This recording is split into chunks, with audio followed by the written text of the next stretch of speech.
Hello and welcome to another episode of the Agency Leadership Podcast. I'm Chip Griffin. And I'm Jenny Dietrich. And Jenny, this is our 250th and perhaps final episode. It's not our final episode, but it is our 250th. That's amazing. It is. It is amazing that we have managed to accomplish that. I think that's more episodes than any of my previous podcasts that I've done. I can't remember how many I ended up doing with Media Bullseye because we stopped numbering podcasts. And you for did. This one, we don't number it. It's just our podcast producer, who is my wife, Jen, keeps them numbered behind the scenes. she emailed us both this morning and was like, by the way, today is 250. And we both went, oh. And neither one of us pays nearly enough attention to our own show to know that. So I don't know what that says about us. Yeah. But, well, hopefully we will not scare away all of our listeners, but we are going to speak some hard truths, I think, on this episode about, I guess compliance is probably the best word, most polite word to use here. But I think observationally, we have seen a lot of agency owners, certainly over a long period of time, but particularly recently, who don't necessarily think that all of the rules should apply to them. Correct. And there's something to be said for breaking the rules in terms of strategy or things like that. But when those rules are laws and regulations, terms of service, contracts, I would suggest to you that these are things that we ought to have more respect for as business owners, because we expect that our own clients adhere to the terms that we give them. And so when we do things that are outside the bounds of the agreements that we have, the laws and regulations that exist, it sets a bad example for our teams. It's certainly not a good thing just from an ethical standpoint. And so I think we need to call some of these things out, because they are creating risks. It's playing with fire to some degree for many agencies, but it's just flat bad behavior. And we shouldn't be engaging in that and pushing that forward ourselves. Okay. So I'm going to ask our listeners or viewers a question. Let's say that you have an online course that you have spent time and resources and money to build, and you're selling it to small business owners, other PR people, whatever it happens to be, an industry or something like that.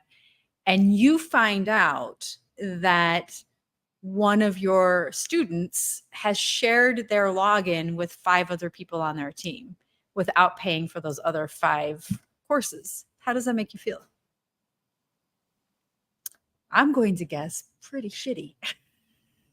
And it doesn't make you very happy that 6 people are going through your online course for the price of 1.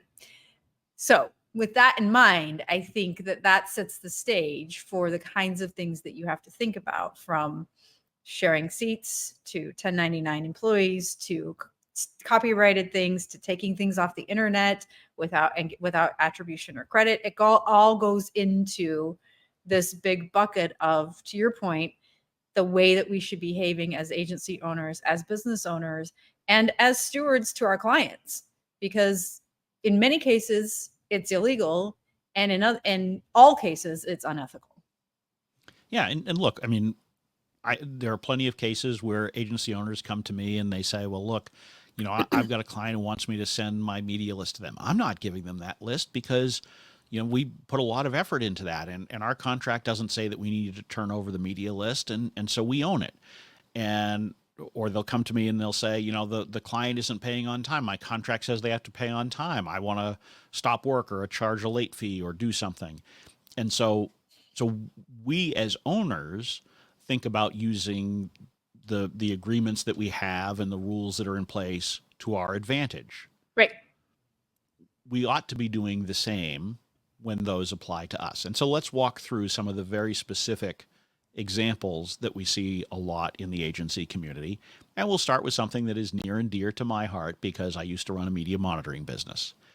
And so one of the favorite requests that we always got from clients back in the day was that they wanted the full text of articles, particularly for paywalled sites, to be delivered to them, so they didn't have to click over, they didn't have to buy an account on the Wall Street Journal or wherever. And we always said, No, we're not No. going to do that because that is a violation of both the terms of service for those sites as well as copyright law. And yet, it is very frequently asked, how can we easily get full text to give to our clients? That's a question that I get from agency owners. It's a question that we've seen in some discussion groups of late. And we need to be forceful and tell clients that is a violation of copyright law. And look, it's not just that we don't feel comfortable with it. It creates a material risk. I know of agencies Right. who have had to pay incredibly substantial amounts Yes. because of sharing full text of articles via email. Don't do it. Don't do it. Yeah, I mean, I'm of course extremely sensitive to this because there have been so many times, like multiple times every week, where somebody presents the PESO model in a workshop or in a speaking engagement. They put it in a book. The nice thing about most publishers is if it's published by a publisher, they make you get credit for it. So, but if they self-publish a book, they put a PESO model in there. They put it on their websites and claim that they do the PESO model, even though they don't, or they aren't certified in the process. Like there's all of this, like it's theft of the PESO model where people pretend like they created it or they changed the graphic to match their brand so that it looks like it's their model and their framework. And that's against the law. It is against copyright law. We've actually offered it for free if you use it in commercial use, as long as you're not making money from it. So that means you can talk about it in a blog post. You can promote it on social media. You can even say that you're using it internally for the most part. What you can't do is have it in an ebook and put it behind a landing page where you're collecting email addresses. You can't do training on it and make money from that. You can't do a speaking engagement and talk about the PESO model as if you created it without attribution because you're getting paid for that. So there are rules and regulations around this. And so when people ask for things that violate copyright law, my head explodes. I'm just like, no, like, don't be stupid, because I think you're right. Like my attorney, because of the feedback and direction I've given them, they're pretty nice about it, but they could charge people for using it incorrectly. What we do right now is we ask for attribution and a link and all that kind of stuff. And if they don't comply, then we ask them to take it down. But we don't charge them. But there are lots and lots and lots of law firms out there that their sole purpose is to protect their clients' IP and their copyrights. And I'm sure at least a good percentage of people listening to this have had an attorney come to them or a law firm come to them and say, you used this photo without attribution or without paying for it on your website, and now you owe me $10,000. Yeah. And like you, I create a lot of things, including photos. So I am very sensitive to copyright issues myself, as are most photographers these days, because every photographer has their images stolen. Absolutely. I mean, there are literally groups on Facebook where you can take a watermarked photo that says, proof, do not remove or whatever in the middle of a photo, and you will post it to a Facebook group and people will just remove them for you because the AI is such that you can pretty much remove any watermark from an image today. That's terrible. And just do what you want with it. That's terrible. And that is wrong. Now, look, do I think that some photographers have some crazy rules around how they sell their photos and that sort of thing? Yeah, but you know what? That's their choice. Right. And it's not the business decision that I would make in my photography business, but if that's what their decision is, you don't get to pick and choose. Right. And this feeds into my second area, which is sharing of accounts. And again, as the owner of, or former owner of, a media monitoring software as a service provider, we sold accounts to different clients, and we charge more for different clients. We charged additional for extra users, and this is extremely common. And yet, if you go into most agency owner communities or solo communities, you will see a regular stream of people saying, we would like to join a share on X service, typically media databases, media monitoring, those kinds of things are the typical targets for this. Yep. And there are all sorts of groups put together to share 4 or 5 ways one account. That is not okay unless the terms of service allow it. Right. And And it's not up to you to decide if that should be okay or not.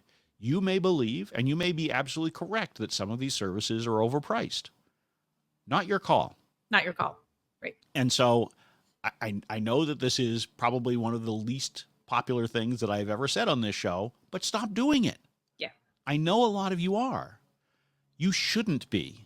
You should definitely not be doing that. If the terms of service prohibit sharing of accounts, which I pretty much can guarantee you all of the providers do, then you need to have a conversation with them and say, hey, can we set up a share? Some of the providers do have options. Yes, that's right. Where they will either explicitly bless or quietly say it's okay. And so if you've got that kind of arrangement with your provider, you're not the ones I'm calling out. I'm calling out the ones who do it, completely beneath the radar without getting an okay or winking a nod from the provider or something like that. It is wrong. Yes. It is not for you to decide. Should you lobby the providers to make those options available? Maybe. Should you try to get them to offer lower cost options for small agencies or solos? Sure. Yeah. I mean, I will tell you at Custom Scoop, we did detect people who were sharing accounts. We stopped them, but we did offer a lower priced option for solos and small agencies in order to be able to serve them. I will tell you, candidly, that was probably not a good business decision, because as always happens, the lowest paying customers tend to be the squeakiest. Yep. We see it in our own agencies. Yep. I guarantee you, if you're an agency owner listening to this, your lowest paying clients are probably some of your most difficult to service. Yep. Because that's just how it is. Yep. And so you need to be thoughtful about that as well. Look, if you're going to be using these services and it's essential to your business, you need to either figure out how to pay for it, how to price correctly to be able to sustain it, or you need to find an alternative method that is permissible and not just you end running the terms of service to try to meet your budget. Yeah, and I will tell you, you're exactly right, because there are almost every service, not all of them, but almost every one that we use in the PR industry will have what's called shared accounts. So you buy a license for 5 seats, for instance, or 3 seats, and then they let you go out and quote unquote resell it to other agency owners. So it's a price of, let's just say for argument's sake, it's $900 a year. You can go to, and you get 3 seats. You can go to 2 other agency owners and say, I have a seat for $300 a year. I think that's probably actually pretty low, but for argument's sake, that's right. So, but you have the opportunity to do that. So go back to them and say, this is really expensive for just me. Do you have some sort of bundled program where I could resell it to some of my colleagues to be able to afford this? And almost all of them will do that with you. I don't know that I'd say almost all, but a lot of them will. I can't think of anyone who doesn't. I can, but we're not going to get into that on the air. Well, in that case, I know who. Oh, I know of more than one, but yes, I'm sure you do know of at least one. In any case, before we get ourselves into any trouble here, we will move on to the next beating about of the head and shoulders for our listeners. And so my next pet peeve is one we've talked about here before, but 1099 classifications here in the U.S. And so if you are an agency owner in the U.S., I would say there is a nearly 100% chance that you have at least one 1099 contractor on your roster. Many of you have a lot more than that. Mm-hmm. Some of you have only 1099s on your roster and you don't have any W-2 payrolled employees. I can tell you that the vast majority of you are not classifying your contractors correctly. And part of that is because the vast majority of you aren't even thinking about the classification of contractors. You're simply saying, I need to hire someone. I'm not hiring an employee. I'm going to pay this person as a contract. And you never actually go through the steps to determine, both at a federal IRS level as well as a state taxing authority level, whether that is the appropriate classification of the individual. And so I would strongly encourage all of you to go through that exercise and determine if the 1099 contractors you have are properly classified. And I will tell you, if you have 100% contractors, odds are very good that they are not classified correctly. Yeah. And if you have 100% contractors who only work for you, they're definitely not classified correctly. Right. Right. I mean, there are some easy things that are just glaring, right? So, if you've got someone who only has you as a client, that's probably a bad thing. Yep. If you have someone who is working, the majority of their time just for you, that's probably not a good thing. Yep. If you call them employees, which I've seen owners do, I that's have not as a well. good thing. Yep. Please do not call Don't contractors do that. employees. I'm begging you, Right, please don't right. do that. Yes. And look, here's the thing. As with most of what we've discussed, whether it's copyright violations or terms of service violations or whatever, the vast majority of you are never going to get caught. Sure. That's not a good reason That's to be not the doing it. point. Right.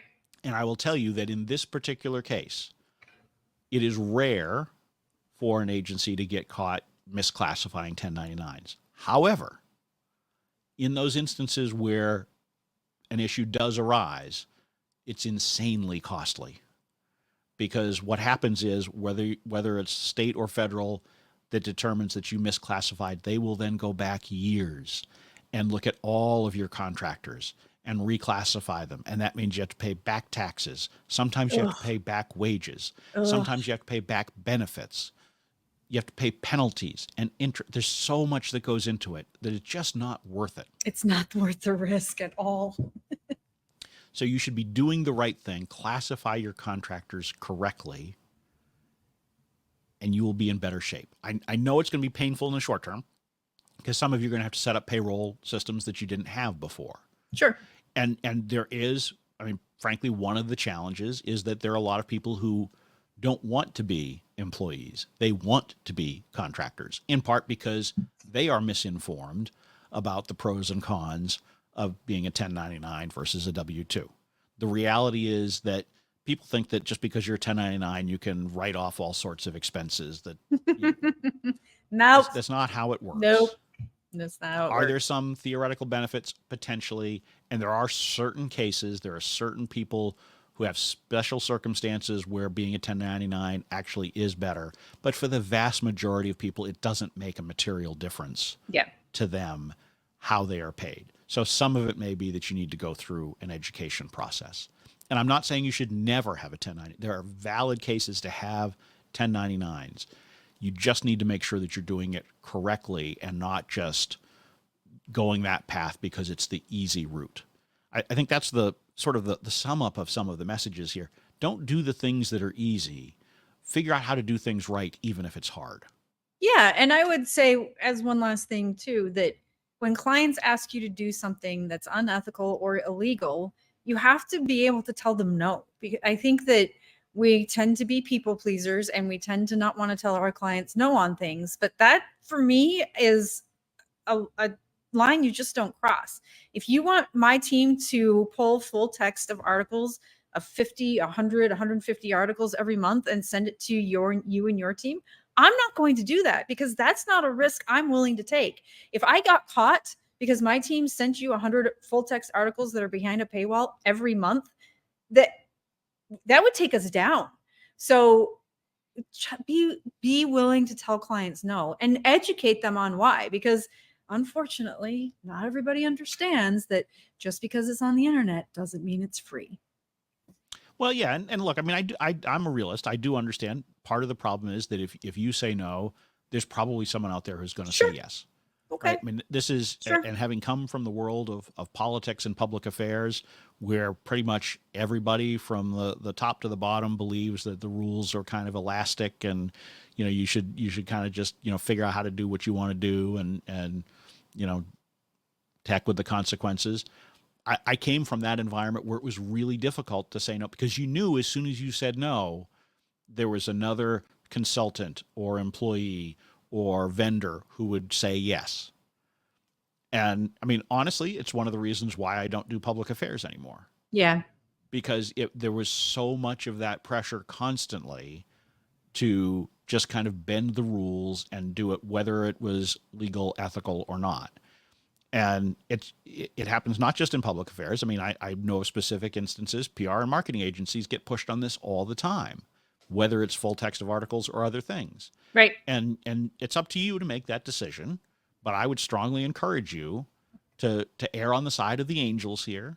Yep. Do the right thing. Yep. And if it costs you business, so be it. So be it.